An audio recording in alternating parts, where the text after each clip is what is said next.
नमस्कार बच्चों, Shivdham YouTube channel में आपका हार्दिक स्वागत है, अभिनंदन है। आइए देखिए क्लास को आगे बढ़ाते हैं। माना हमारा चल रहा था एमीन। क्या चल रहा था बच्चों? एमीन। और एमीन में अपन ने उसका ना एक जनरल इंट्रोडक्शन पढ़ लिया था, उसका वर्गीकरण पढ़ लिया था ना, उसका सामान्य सूत्र देख लिया था अपन ने ना, 1 डिग्री 2 डिग्री 3 डिग्री एमीन की पहचान कैसे करते हैं ना, ये सारी बातें हमने कर ली थी है ना। अब देखिए, अब आगे हम देखते हैं एमीन की संरचना देखते हैं ना। क्या देखते हैं? एमीन की संरचना। या उससे पहले चलो हम नामकरण देख लेते हैं थोड़ा सा ना। नामकरण वैसे तो मैंने सब कुछ करवा रखा है आपको ना, ईच एंड एवरीथिंग है ना, लेकिन फिर भी थोड़ा बहुत है ना हल्का फुल्का सा एरोमेटिक एमीन का है, उसको नामकरण को देख लो एक बार है ना। देखिए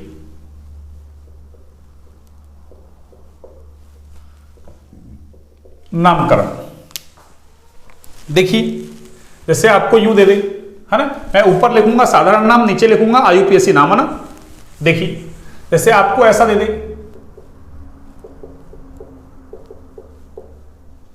ये लीजिए,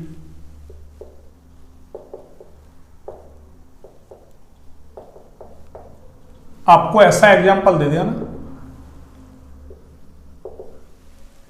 एक देखिए आपको ऐसा एग्जांपल दे दे, ये लीजिए, आपको ऐसा कोई एग्जांपल दे दिया ना, ठीक है। आपको ऐसा एग्जांपल दे दे, ये लीजिए, आप ऐसे 3 बॉन्ड लगाओ ना अल्टरनेट, आप ऐसे 3 बॉन्ड लगा दो अल्टरनेट, या फिर आप ना ऐसा बना दो ना गोला। ये सब कुछ मैं ना आपको पढ़ा के आ रहा हूं ना जीओसी के अंदर। किसके अंदर? जीओसी के अंदर है ना। ये लो,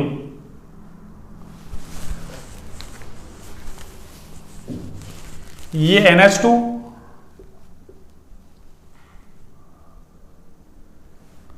और ये CH3। देखिए ऐसा दे दे,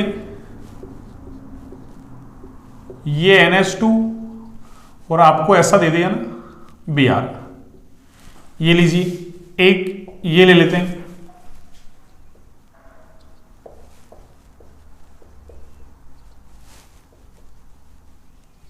ऐसा लिख दिया ना। चलिए बहुत इतने नाम है ना।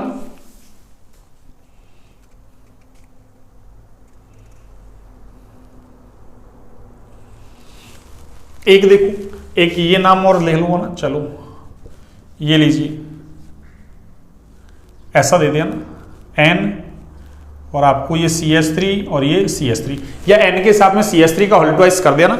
एक ही बात है। देखिए इनके नाम कैसे दोगे आप? देखो, अरे इसका साधारण नाम तो क्या है, इसका साधारण नाम है ना, अरे ये वाइनिल ग्रुप है ना, और NH2 क्या है? एमीन। तो नाम क्या हो जाएगा इसका? Vinyl amine. ये लो, वाइनिल एमीन। इसका साधारण नाम देखो, इसका है एलिल, ये एलिल ग्रुप है ना, CH2 double bond CH CH2 सब कुछ है ना, जीओसी के अंदर पढ़ा के आ रहा हूं ना। अब इसमें हमको ज्यादा समय नहीं लगाना ना, तो इसका नाम क्या है बच्चों? Allyl amine. ठीक, इसका नाम जो है ना फेमस नाम, अरे वो है ना एनिलीन। वैसे आईयूपीएसी ने भी इसको स्वीकार कर रखा है ना, और चाहो तो इसको फेनिल एमीन बोल सकते हो ना। अरे फेनिल एमीन, ये लो, तो ये फेनिल ग्रुप है। ये कौन सा ग्रुप है बच्चों? अरे फेनिल, और आगे इसके लिए क्या लिखते हैं अपन? एमीन। तो फेनिल एमीन लिख दो, या एनिलीन है ना। आईयूपीएसी ने स्वीकार कर रखा है इसका नाम। ये देखो, इसको बोलते हैं हम टोलुडीन। अरे इसका नाम क्या है बच्चों? टोलुडीन। अब लेकिन ये 1-2 पोजीशन पे देखो, अरे ये 1 ये 2 1-2 पोजीशन पे दोनों ग्रुप, इसलिए नाम क्या हो जाएगा इसका? अरे ऑर्थो टोलुडीन। क्या हो जाएगा बच्चों? ऑर्थो टोलुडीन। ठीक है ना। यानी एनिलीन के साथ में क्या हो? अरे ऑर्थो पोजीशन पर क्या हो? CH3। तो ऑर्थोटोलुडीन, मेटा पे होता तो मेटाटोलुडीन, और पैरा पे होता तो पैराटोलुडीन हो जाता। ऐसे इसका नाम देखो, इसका वही 1 2 3 4 1-4 पोजीशन पे है, तो क्या हो जाएगा? पैरा। और ये क्या है? अरे Br को हम क्या बोलेंगे? ब्रोमो। और ये पूरा क्या बच रहा है? एनिलीन। तो नाम क्या हो गया इसका? साधारण नाम पैरा ब्रोमो एनिलीन। तो ये ग्रीन पेन से मैंने साधारण नाम लिख दिए सारे है ना। देखिए इसका नाम क्या है, अरे ये देखो ये CS2 को बोलते हैं मैथिलीन। क्या बोलते हैं? मैथिलीन। ये याद हो तो आपको हो ना, अपन पीछे लिख के आए हैं ना, मैथिलीन क्लोराइड CS2Cl2, ठीक है ना। तो ये मैथिलीन पर 6 हैं, तो क्या लिखूंगा मैं? हेक्सा, हेक्सा बोलो, हेक्सा बोलो ना, मैथिलीन, हेक्सा या हेक्सा मैथिलीन। और देखो एमीन और एमीन, 2 एमीन है, तो क्या लिखूंगा मैं? Di amine. अरे हेक्सा मैथिलीन डाई एमीन। और इसका नाम, अरे शॉर्ट में मैं लिखना चाहूं तो हेक्सा से H, मैथिलीन से हेक्सा मैथिलीन। एक second, methylene, hexa methylene di amine. ये लो, हेक्सा मैथिलीन डाई एमीन। तो देखिए, अरे हेक्सा से तो H, मैथिलीन से M, डाई से D और एमीन से A, HMDA। शॉर्ट में क्या लिख सकते हो उसको? HMDA, hexa methylene di amine. और देखो इसका नाम, इसका तो देखो ना, अरे सिंपल नाम क्या है? ये एनिलीन का व्युत्पन्न है ना, अरे एनिलीन है ना, उसके 2 H हटाए और 2 मैथिल ग्रुप लगा दिए बस, है ना। तो क्या लिख सकता हूं मैं इसका नाम? N dimethyl, NN dimethyl. और आगे क्या है? ये पूरा एनिलीन, यानी ये एनिलीन का व्युत्पन्न ही है ना, तो NN डाइमेथिल एनिलीन। तो ये मैंने इनके सबके साधारण नाम लिख दिया ना। कौन से नाम बच्चों? अरे साधारण नाम है ना, ये लो, ये साधारण नाम है ना। कौन से नाम है? साधारण नाम। ये लो, ऊपर वाले नाम कौन से हैं? ये सारे साधारण। अब मैं लिखता हूं IUPAC। देखिए IUPAC नाम है ना, IUPAC नेमिन। देखिए अब वाइनिल एमीन के लिए क्या लिखोगे आप?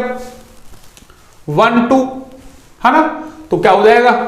अरे 1 2, 2 कार्बन की चेन है ना, तो क्या हो जाएगा? H, ठीक है ना।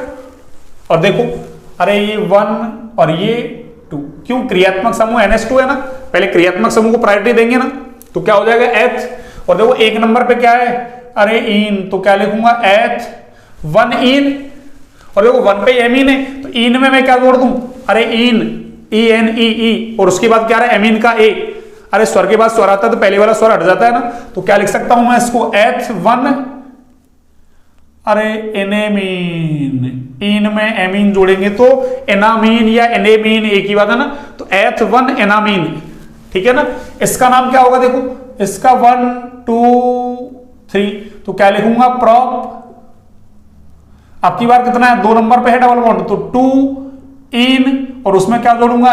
एमीन। तो क्या हो जाएगा? ये प्रॉप 2 एनामीन। अरे इन और एमीन, एनामीन। इसका नाम क्या है? देखो, अरे इसका नाम है बेंजीन। और ये क्या है? एमीन। तो नाम क्या हो गया? बेंजीन एमीन, है ना। या फिर IUPAC ने इसका नाम स्वीकारा ना, एनिलीन ही कर रखा है ना, तो बेंजीन एमीन लिख दो या एनिलीन लिख दो ना, एक ही बात है।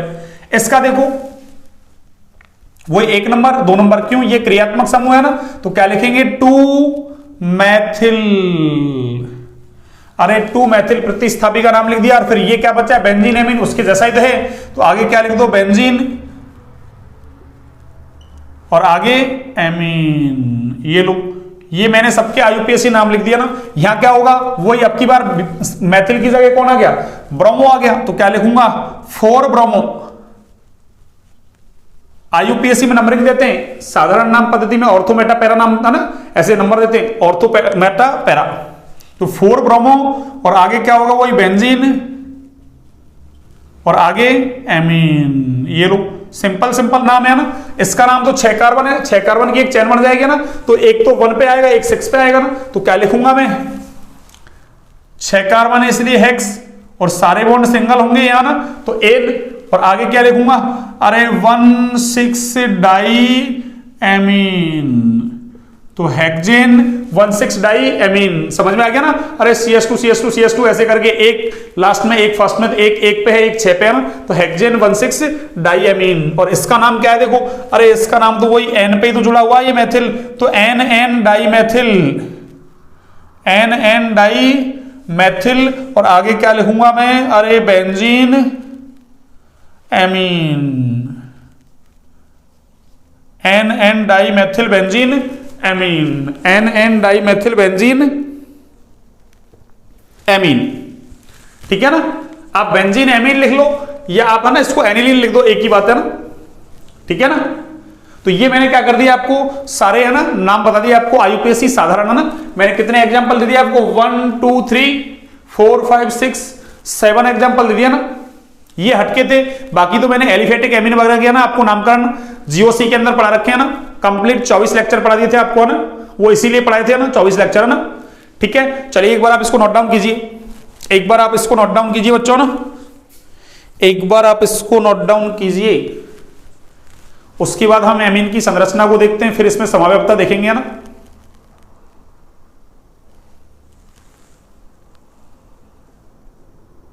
हाँ जी, आपने नोट डाउन कर लिया। देखिए अब पढ़ेंगे हम एमीन की संरचना।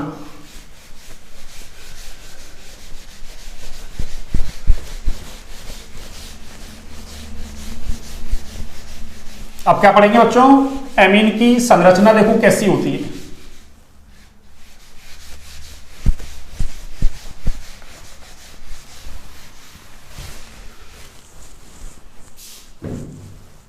देखिए एमीन की संरचना को देखते हैं ना।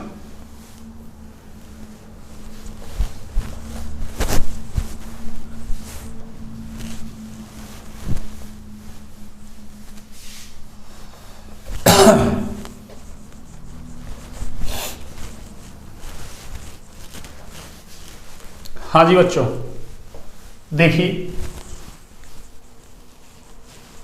एमीन की संरचना, ये लो एमीन की संरचना।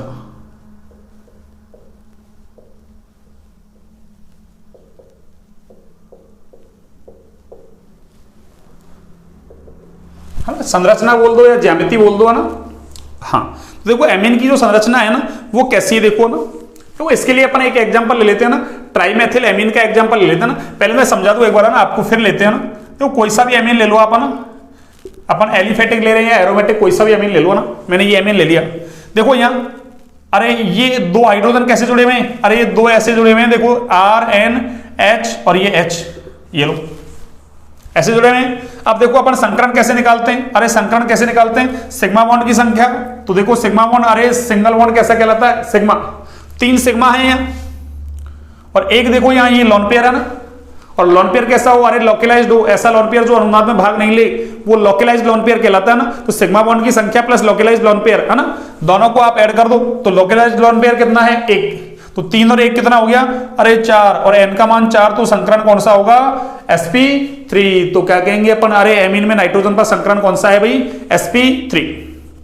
कौन सा है, sp3। अब देखो 3 तो सिग्मा बॉन्ड है, 1 लॉन पेयर है। और याद करो ना, अरे 11वीं क्लास में पढ़ते हैं अपन 3 सिग्मा बॉन्ड 1 लॉन पेयर। तो शेप जो बनती है शेप, अरे वो पायरामिडल शेप बनती है, पिरामिडीय शेप बनती है ना। संरचना का हो तो संरचना तो चतुष्फलकीय होगी ना, पर शेप कैसी होगी, अरे शेप कैसी होगी, पिरामिडीय। कैसी शेप होगी, पिरामिडीय। क्यों, अरे शेप के अंदर लॉन पेयर को काउंट नहीं करते हैं, जबकि संरचना या ज्यामिति एक ही बात होती है भैया ना। संरचना या ज्यामिति में लॉन पेयर को काउंट करते हैं ना, संरचना या ज्यामिति में लॉन पेयर को काउंट करते हैं, जबकि शेप में लॉन पेयर को काउंट नहीं करते। कोई हमसे पूछे कि एमीन की शेप कैसी है, आकृति कैसी है, शेप का मतलब, तो आकृति कैसी है, पिरामिडीय है, या पिरामिडी कुछ भी कह दो, पायरामिडल। ठीक है ना। संरचना या ज्यामिति कैसी है, चतुष्फलकीय। क्यों, उसमें तो अपन लॉन पेयर को काउंट करेंगे। तो देखिए मैं एक बार है ना एक एग्जांपल लेते हैं अपन ना, ये मैंने ले लिया, आर की जगह कोई सा ग्रुप ले लूं मैं ना। तो देखिए मैंने ले लिया ट्राइमेथिल एमीन ले लेता हूं मैं ना। कौन सा, ट्राइमेथिल एमीन। देखिए 4 एग्जांपल अपन क्या ले रहे हैं, ट्राइमेथिल एमीन। ये लीजिए, ये हो गया आपका ट्राइमेथिल एमीन। अब देखिए ट्राइमेथिल एमीन है ना, ट्राइमेथिल एमीन नाइट्रोजन पर क्या है यहां, लॉन पेयर। तो देखिए यहां नाइट्रोजन पर संकरण कौन सा होगा, अरे नाइट्रोजन पर संकरण कौन सा होगा बच्चों, इस नाइट्रोजन पर संकरण निकालें तो देखो 3 तो सिग्मा बॉन्ड प्लस 1 क्या है, अरे एक लोन पेयर, टोटल कितना हो गया 4 और n का मान 4।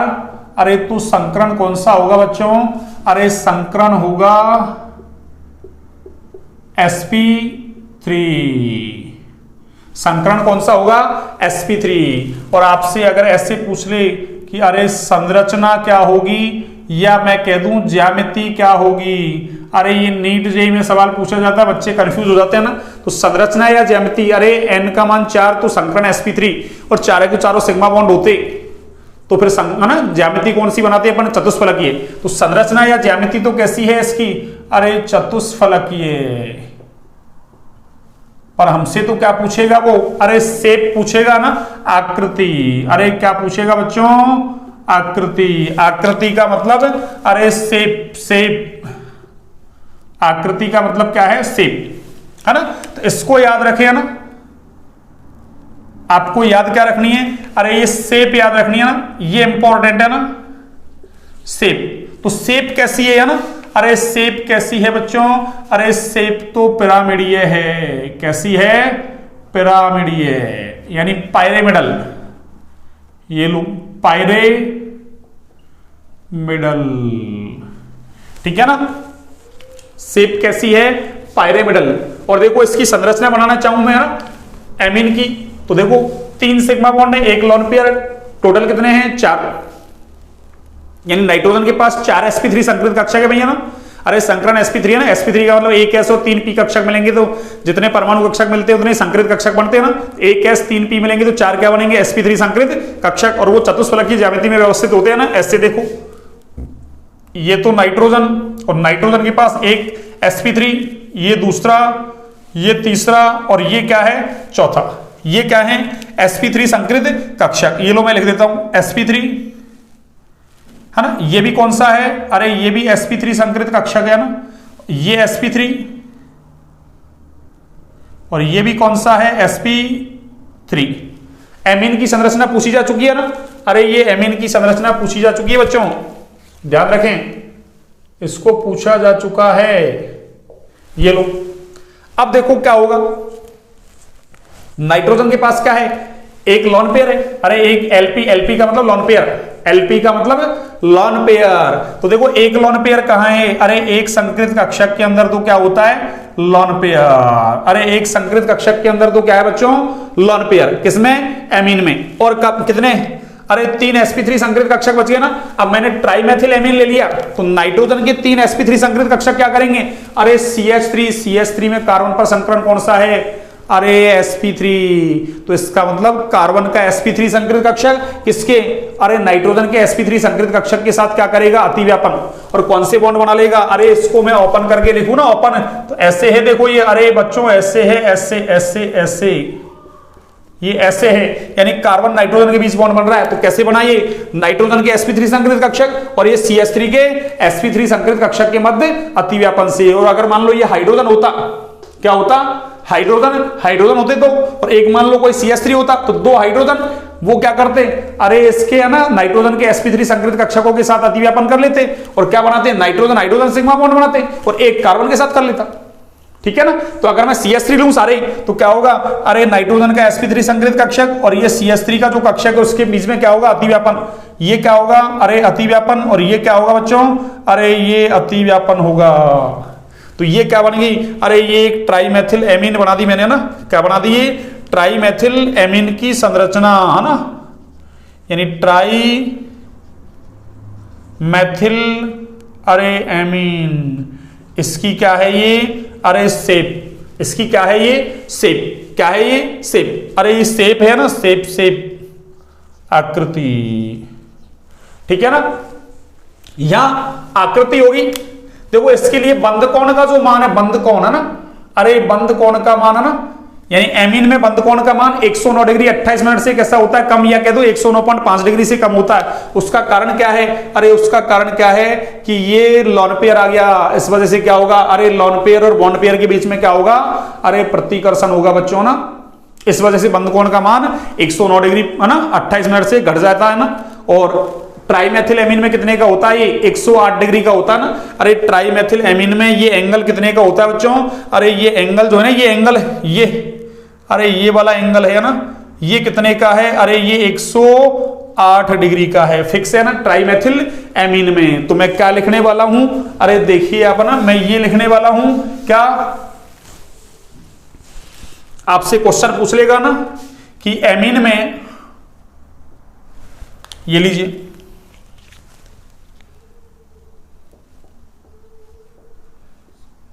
एमीन में नाइट्रोजन पर sp3 संकरण होता है,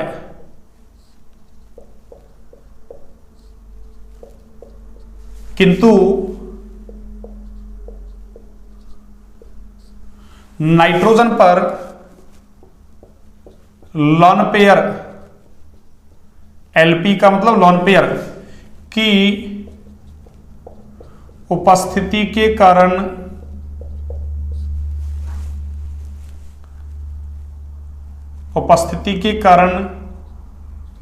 lone pair bond pair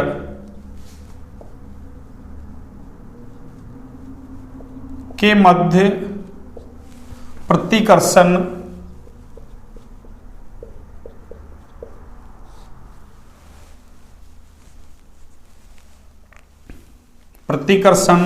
bond pair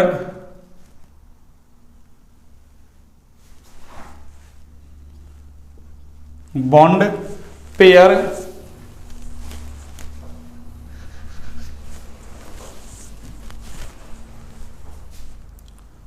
pair bond pair के मध्य प्रतिकर्षण बॉन्ड पेयर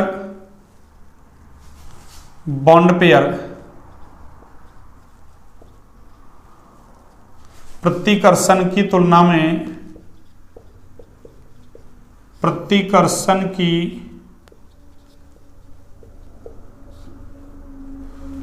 में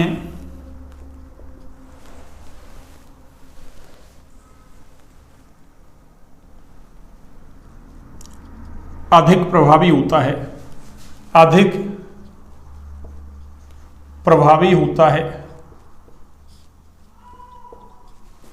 इसलिए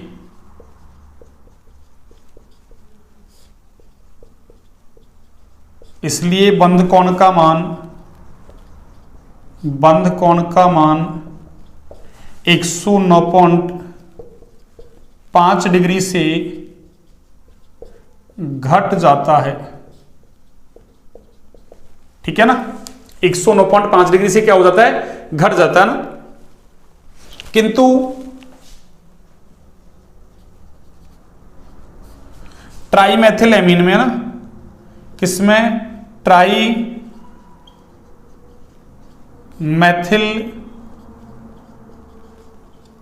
एमीन में, हैवी है ना, भारी मैथिल समूहों के मध्य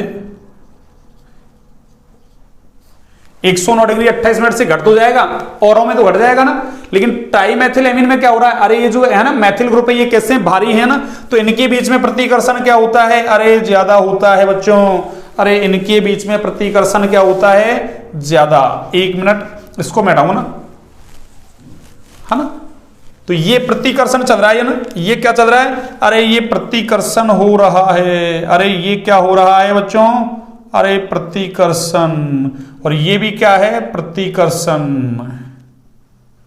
ठीक है ना, औरों में तो क्या होता है, अरे ये लॉन पेयर की उपस्थिति की वजह से ये लॉन पेयर बॉन्ड पेयर प्रतिकर्षण जो है ना, ये बॉन्ड पेयर प्रतिकर्षण से कैसा होता है, ज्यादा प्रभावी होता है ना, ये बॉन्ड पेयर से, इस वजह से लॉन पेयर क्या करेगा, इसको दबा देगा ना, और एंगल 109.5 डिग्री से क्या होगा, अरे घट जाएगा ना, 109.5 डिग्री से क्या होगा, घट जाएगा ना। तो औरों में तो 160 डिग्री के आसपास हो जाता है ना, अरे औरों में तो 107 डिग्री के आसपास, अमोनिया में 160 डिग्री होता है ना, पर ये ट्राइमेथिल एमीन में कितना हो जाता है, अरे ट्राइमेथिल एमीन में 108 डिग्री का हो जाता है ना, कितने का, 108 डिग्री का ना, अरे ट्राइमेथिल एमीन में कितने का होता है बच्चों, 108 डिग्री का। किंतु ट्राइमेथिल एमीन में भारी मैथिल समूहों के मध्य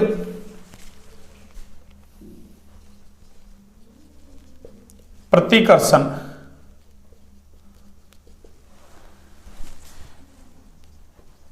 के कारण बंध कोण 108 डिग्री का हो जाता है ना, का हो जाता है। ठीक है ना।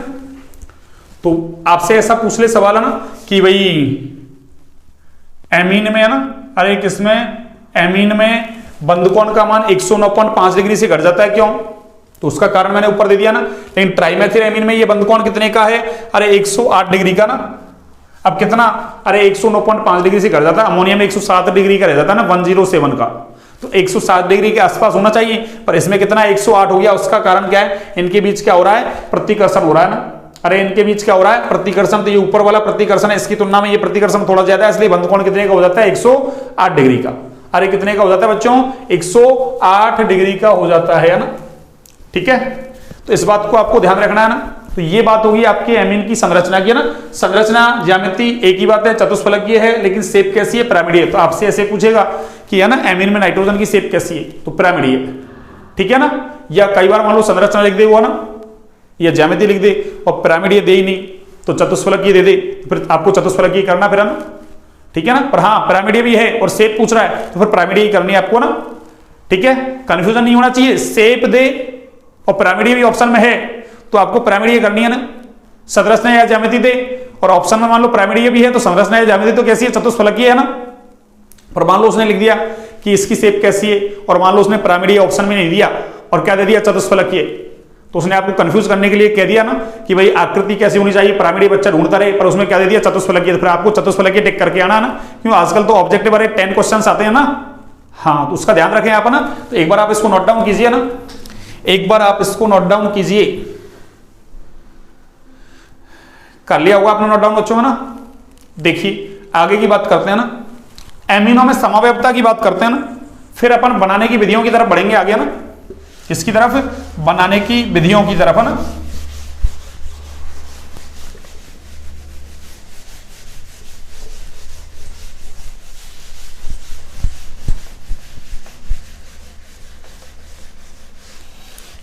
लेकिन बनाने की विधियां कल पढ़ेंगे ना। आज समावयवता को कंप्लीट करते हैं ना अपन। छोटी सी है समावयवता ना, ज्यादा कुछ नहीं है आपके ना। मैं समावयवता को कंप्लीट करता हूं आपके है ना। देखिए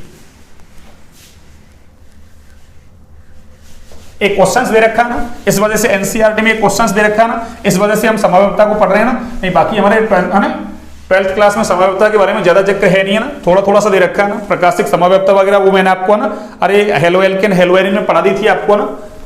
एक संरचनात्मक समावयवता का सवाल था, हेलो एल्केन हेलो एरिन में, वो भी मैंने आपको करवा दिया ना। अरे वो भी आपको करवा दिया ना, आपकी 11th क्लास में समावयवता है ना। पर एनसीईआरटी में एकदम ना अलग से टॉपिक नहीं है समावयवता का ना, बीच बीच में डाल रखी है ना। देखिए एमिन के अंदर हमको संरचनात्मक समावयवता ही पढ़नी है ना। अरे कौन सी समावयवता पढ़नी है बच्चों, संरचनात्मक। देखिए तो हेडिंग क्या होगी, एमिनो में समावयवता। एमिनो में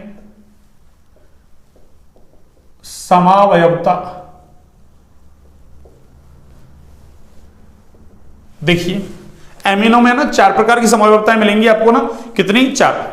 वैसे तो समावयवता को अपन है ना, अरे ऐसे बांटते हैं, संरचनात्मक समावयवता और त्रिविम समावयवता।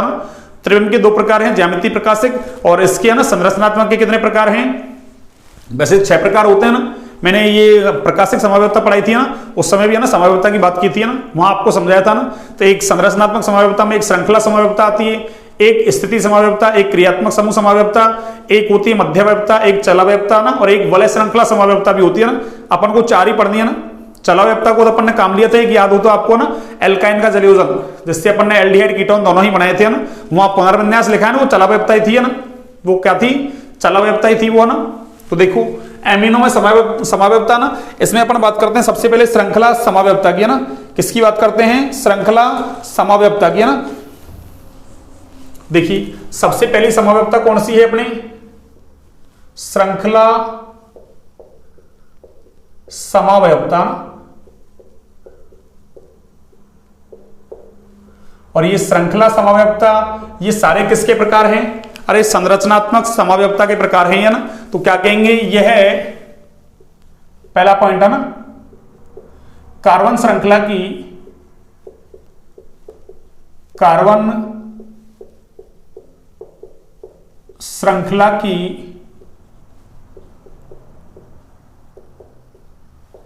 लंबाई में परिवर्तन के कारण उत्पन्न होती है, उत्पन्न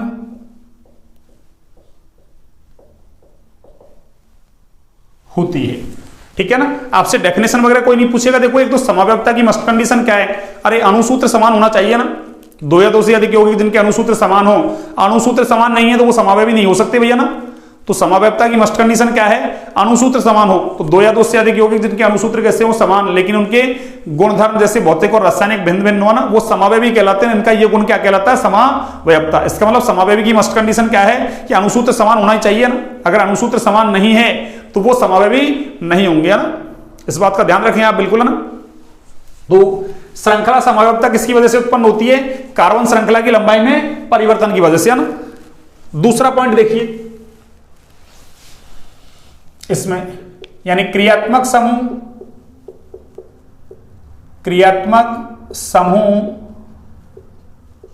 कॉमा बहुबंध। बहुबंध का मतलब अरे डबल बॉन्ड या ट्रिपल बॉन्ड, वे प्रतिस्थापी की स्थिति में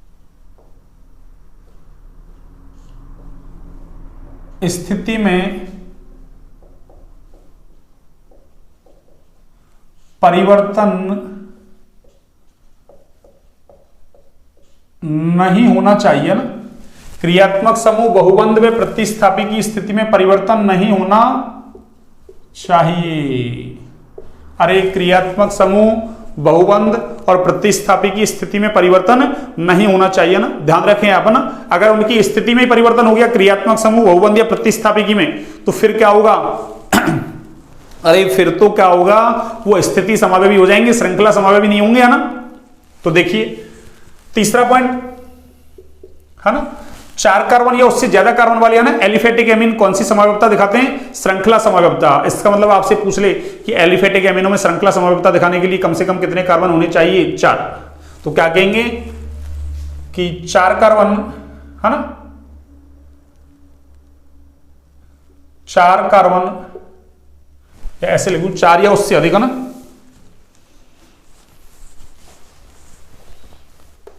4 या उससे अधिक, है ना, या उससे अधिक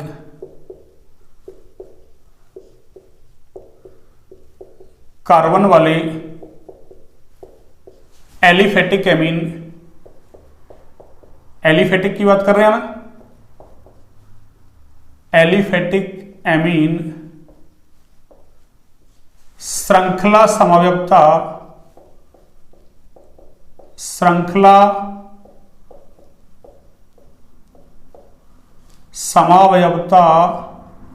प्रदर्शित करते हैं ना,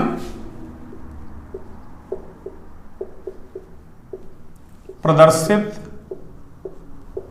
करते हैं। ये लीजिए, मैं एक एग्जांपल लिखता हूं ना आपके लिए, ये लीजिए, देखिए मैंने एक ऐसा लिख दिया आपको ना, CH3 CH2 CH2, कम से कम 4 कार्बन तो होने ही चाहिए, है ना, और ये NH2। और एक कंपाउंड मैंने ऐसा लिख दिया, देखो आपको CH3 CH, ये CH3 और ये CH2 और ये आपका NH2। अरे देखिए यहाँ, अरे यहाँ आप देखिए, इधर 4 कार्बन की चेन बनाओगे आप, है ना, अरे ऐसे 4 कार्बन की चेन बनाओगे, IUPAC नाम दोगी। और यहाँ कितने कार्बन की चेन बनेगी बच्चों, अरे 3 कार्बन की चेन बनेगी। पर देखो क्रियात्मक समूह NH2 उसको एक ही नंबर मिलेगा, अरे एक ही नंबर दिया जाएगा। तो देखो क्रियात्मक समूह बहुबंध और प्रतिस्थापी की स्थिति में कोई परिवर्तन नहीं होना चाहिए। कोई कहे कि सर यहाँ तो CH3 प्रतिस्थापी, लेकिन इधर तो है ही नहीं, एक तरफ है ही नहीं, तो उसकी कंपेयर थोड़ी करेंगे अपन, वो तो होता तो करते हैं। तो इधर 4 की चेन, उधर 3 की चेन, क्रियात्मक समूह एक नंबर पर, इसका मतलब क्रियात्मक समूह की स्थिति में कोई परिवर्तन नहीं हुआ ना, बस केवल क्या कर दिया अपन ने, अरे कार्बन की जो कार्बन श्रृंखला है उसकी लंबाई में परिवर्तन कर दिया। तो ये दोनों कंपाउंड क्या हैं, अरे एक दूसरे के श्रृंखला समावेवी, तो क्या कहेंगे ये क्या है, अरे ये चेन आइसोमर्स है ना। कौन से आइसोमर्स हैं, अरे चेन आइसोमर्स, यानी मैं शॉर्ट में कह दूं CI, चेन आइसोमर्स, श्रृंखला समावेवी, ठीक है ना। अगला देखिए अब दूसरा है आपका स्थिति समावेवता ना, स्थिति समावयवता, ये लीजिए, इसको बोलते हैं पोजिशनल आइसोमर्स है ना। अरे CI की फुल फॉर्म क्या है, चेन आइसोमर्स है ना, आइसोमर्स श्रृंखला समावेवी है ना। तो क्या लिखेंगे, देखो स्थिति समावेवता का मतलब क्या है, अरे क्रियात्मक समूह बहुबंध और प्रतिस्थापी की स्थिति में क्या हो जाए, परिवर्तन, तो क्या कहेंगे इसमें, यानी स्थिति समावेवता में ना क्रियात्मक समूह कॉमा क्रियात्मक समूह ना,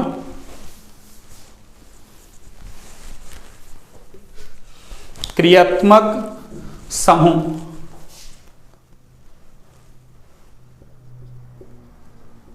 कॉमा बहुबंध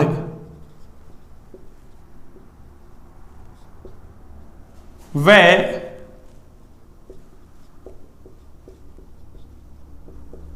प्रतिस्थापी की स्थिति में परिवर्तन होता है ना, परिवर्तन होता है ना।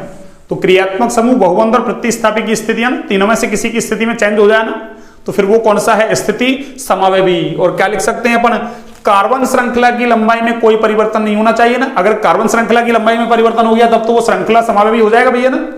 तो क्या लिखेंगे, दूसरा पॉइंट, कार्बन श्रृंखला की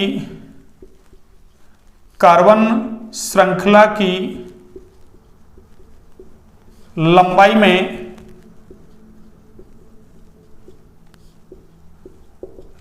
में कोई परिवर्तन नहीं होना चाहिए ना, नहीं होना चाहिए। अगर कार्बन श्रृंखला की लंबाई में परिवर्तन हो गया तो फिर वो स्थिति समावेवी नहीं है, वो तो कौन से हैं, अरे श्रृंखला समावेवी हैं। तो देखिए इसका एग्जाम्पल देखिए आप, मैंने ऐसे लिख दिया आपको CH3 CH2 और ये NH2, और दूसरा कंपाउंड मैंने आपको लिख दिया ये CH3 CH और ये आपका NH2 और ये बच्चों क्या है CH3।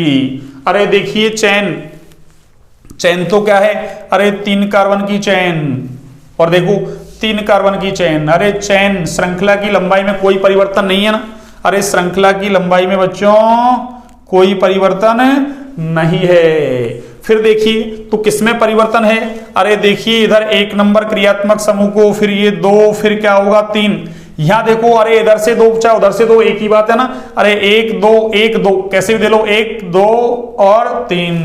अरे देखो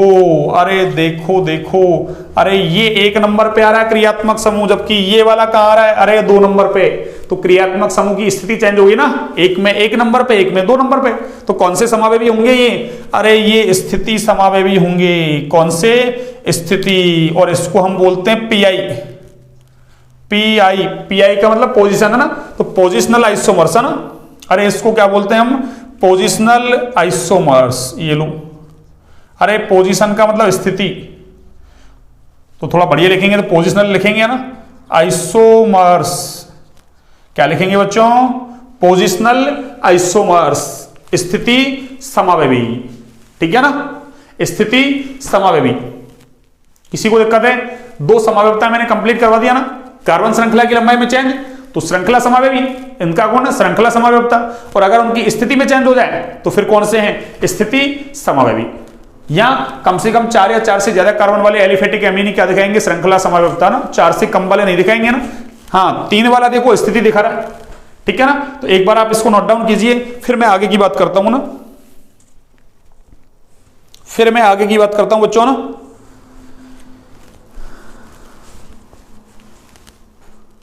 हाँ जी, आपने नोट डाउन कर लिया, देखिए सुनिए।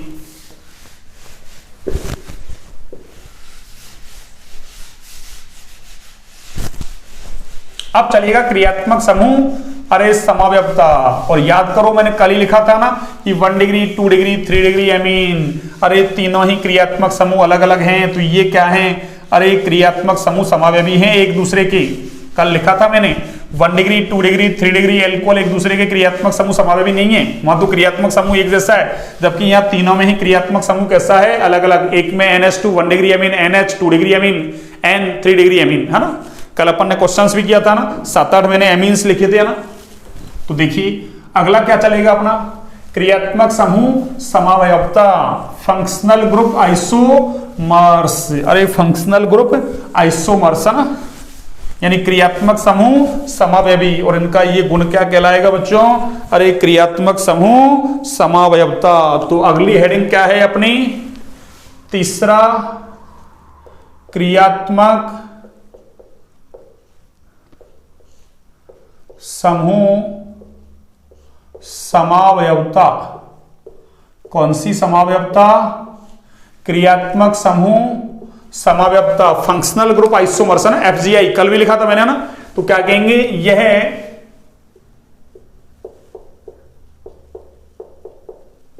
क्रियात्मक समूह में,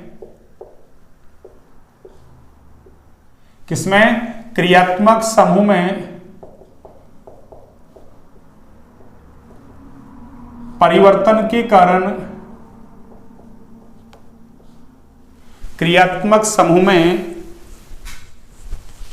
परिवर्तन के कारण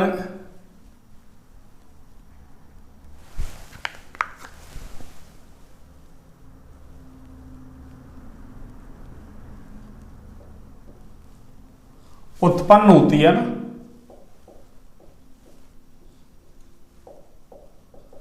यह क्रियात्मक समूह में परिवर्तन के कारण क्या होती है, उत्पन्न। अब देखिए आप एक एग्जांपल लेते हैं ना, और 1 डिग्री 2 डिग्री 3 डिग्री एमीन क्या है, अरे अलग अलग क्रियात्मक समूह है ना, तो क्रियात्मक समूह अलग अलग हो, अणुसूत्र कैसा हो, समान, तो वो क्या हो जाएंगे, क्रियात्मक समूह समावयवी। अरे कौन से समावयवी बच्चों, क्रियात्मक समूह समावयवी। देखिए मैं एक एग्जांपल लिखता हूं ना, CH3 CH2 CH2 और ये NH2। एक देखिए मैं ऐसा लिख रहा हूं CH3 CH2, ये आपका NH और ये आपका CH3, और एक मैं लिख रहा हूं ऐसा ना CH3N और ये आपका CH3 और ये आपका CH3। अरे देखिए अणुसूत्र समान है, कितने, 3 कार्बन 3 कार्बन 3 कार्बन है ना। अणुसूत्र कैसे चेक करते हैं ना, आता हुआ है तो, अरे अब तो 12वीं क्लास है ना अपनी जाने वाली, अब तो आ गया होगा आपको है ना। हाँ, उसका मॉलिक्यूलर फार्मूला देखते हैं ना, तो कितने कार्बन, 3 3 3, हाइड्रोजन कितने, देखो 3 2 5 2 7 2 9, 3 5 6 3 9, 3 3 3 9, एक नाइट्रोजन एक नाइट्रोजन एक नाइट्रोजन। अणुसूत्र कैसा है, समान, लेकिन क्रियात्मक समूह सब में अलग अलग है। देखो अरे इसमें क्रियात्मक समूह कौन सा है, अरे इसमें क्रियात्मक समूह ये है, इसमें ये है और इसमें ये है। अरे तो ये कौन सा है,